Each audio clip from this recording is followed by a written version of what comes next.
Odds are, if you're on the offensive side of things in cybersecurity, you're going to have to do some physical penetration testing.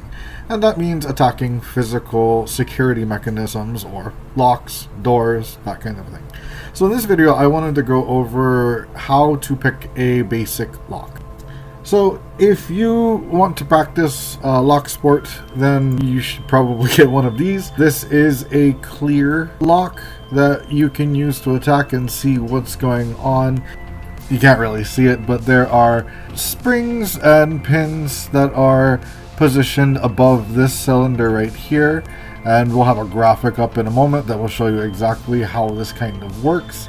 But essentially we're trying to get the pins to break the shear line, but we can get the key to spin. Now when we can get the key to spin, usually that triggers the lock on the side to disengage, or to allow the knob or whatever you're trying to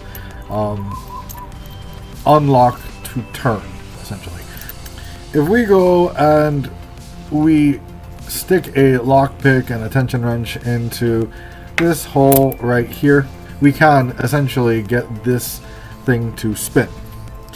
So this is a really good thing to practice on because you can see exactly what you're doing. You can even see the pins in the cylinder as the key is turned. When you bring it back, you can see that you can pull the key out only in that specific place. If you go anywhere else, you can't pull it out. Like, it won't release the key unless the pins are lined up. Okay, so this is a practice lock from Sparrows. They also have a set. Now we can see 2, 3, 4, and 5. 2 pins, 3 pins, 4 pins, and 5 pins. If we open up this guy right here, so here we have a little key that pops out of a lock, and we can spin it when it's in here, but then when we pull it out, we have a non-turning lock, right? You can't get it to turn.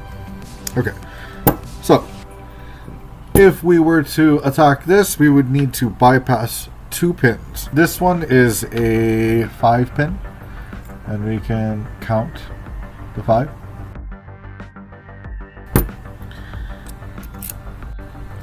How do we pick a lock? Well, we're going to have 2 different types of tools that we're going to be using mainly in this really basic understanding of lock picking. So here I have my favorite lock picks and tension wrenches. Here we have our tension wrenches, and they look like this. And essentially this is our turning mechanism. So when we turn the key, we're going to use this instead. So it's going to be positioned like so, and we're going to push this way to get it to move. So that's our tension wrench, and we have 2 different kinds of picks here. So we have our single pin picks, which are going to be this guy, and this guy. They're going to be just these little hooks right here. And what they do is they attack the lock 1 pin at a time. So you'll be attacking 1, then 2, then 3, then 4, then 5. And that's kind of how it goes, 1 at a time until, it's done. Rakes, on the other hand, which are these worm-looking guys right here, these are going to be the ones that push up multiple pins at the same time. So if you look, this one has 3 peaks, so it's going to be pushing up 3 pins at a time. This one has 2, so 2. They also have various levels of peaks and valleys so that you can simulate different types of keys, right? So these are good when you want to brute force really, really quickly, and hooks are good for when you want to go with a little bit more finesse and you want to pick it 1 pin at a time. Here we have our 2-pin lock. We're going to pull the key out. Thank you. And what we're going to do is we're going to take our tension wrench, right? And we're going to stick this side in at the very bottom of the keyhole, like so. Now, we don't want it flush against the body of the lock because that's going to push tension on the lock body itself, and that's not going to get us anywhere. But we want to have a little space at the bottom between the tension wrench and the lock. Not so much that it can't turn, but not so little that we're going to hinder ourselves. So we're going to hold it like this, and we're going to put our pointer finger at the end of the tension wrench and push, push, push.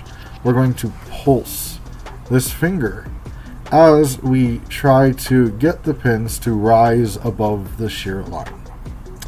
So the first thing that we're going to do is we're going to pick something that we may have good luck with, because we know that there are 2 pins, so 2 peaks is probably going to help us out quite a bit. So what we're going to do is we're going to take this and we're going to put it inside with the peaks facing up, and we're going to stick it straight in at the top here. Now, when we put it in like this, right, we can move it in and out like this. We can also rock it up and down. Now, try not to go side to side. Try to just rock it up and down gently and move it in and out so that you can get the various pins wherever they may be. Now, when we push it in and out and we rock up and down, we call this raking the lock. And this is going to be probably the simplest way to pick a lock. So if we push in and out, back and up and down, back and forth, and we pulse, pulse, pulse, we can eventually get it to spin. Right? So we were able to pick it. That's essentially bypassing a 2-pin lock, right? Okay, so we can put this back in. And now that we kind of have an idea of what practice looks like, we can go and we can try it on a actual lock. I would say that the easiest one that I have is going to be this guy right here. And the reason being is that it's a pretty sturdy lock. It's lasted quite a long time, but I have picked it many times. It's old. It's it's not like it used to be. It still has some bounce on it, and it's a pretty simple lock to pick. I have some older ones and some more basic ones that surprisingly are harder to pick because of their age, and we'll demonstrate that in just a little bit. But we're going to start off with this guy right here. So we have the lock. We're going to hold it like this with the keyhole facing up and the tension wrench at the bottom. So we're going to pull out our tension wrench, and we're going to put it in the bottom of the keyhole. Make sure that it's not touching the lock body. Make that little space there, so we can still turn it, but it's not super far out, right? And then with this one, I think that the 3-peak worm is going to be our best bet. So when we put it inside the top, we can pulse the tension wrench like this, and eventually we get them to open. Now, when you get really experienced, right, you can actually get to the point where you can feel the lock before it's going to give. Like, it becomes apparent when that moment is going to be. Because you'll feel the lock itself kind of give a little bit.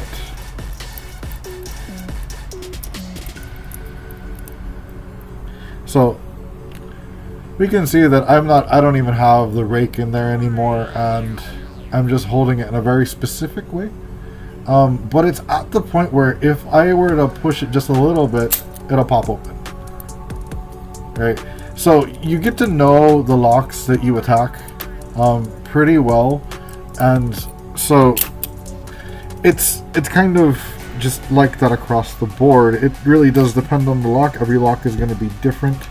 This one in particular, it is a simple lock. It doesn't have much spring, but surprisingly this one actually gives me a hard time quite often.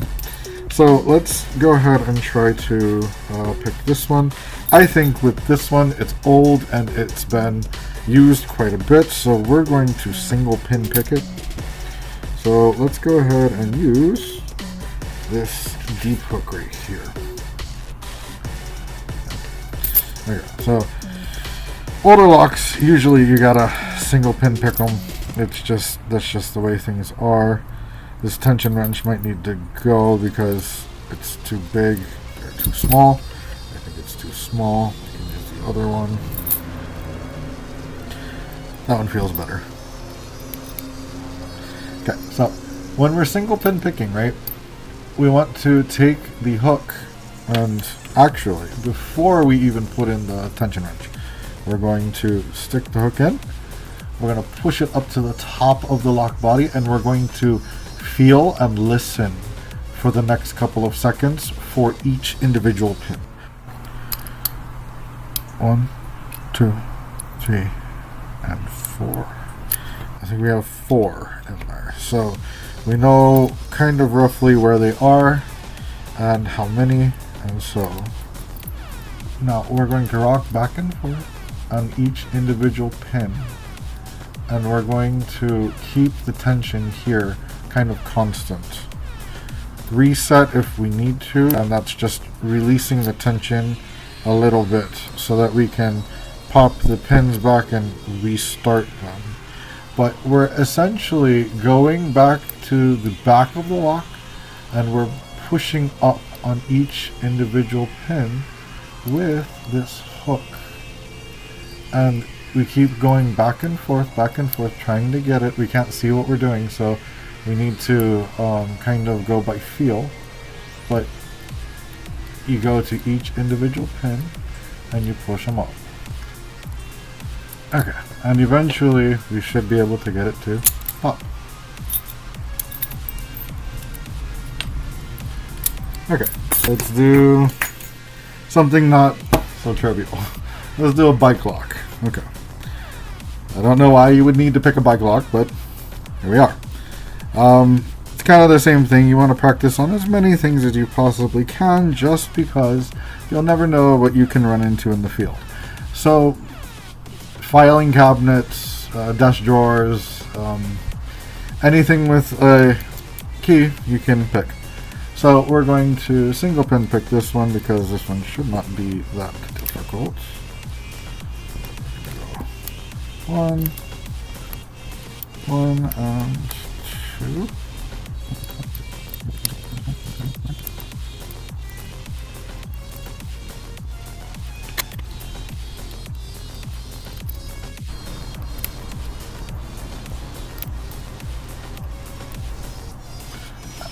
And eventually get it open. Now finally, I'd like to just kind of demonstrate that it doesn't really matter if you've attacked the lock before or not. So here we have a brand new lock, never opened, and we're going to open it and we're going to pick it open.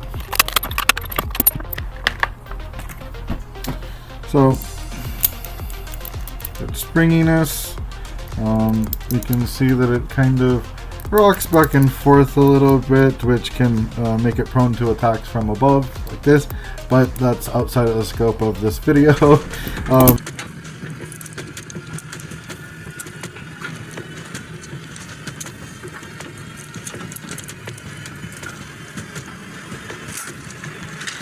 So we're going to take our tension wrench, we're going to put it in the bottom of the lock body like so.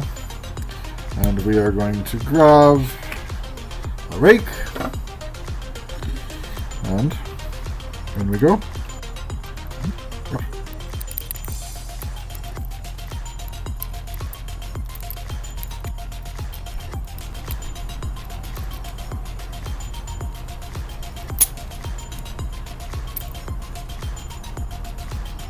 And there we are. Took a little bit of doing, but you can see that it still bypassed the lock. We can do better than that. Okay, so let's do this one more time. At the bottom.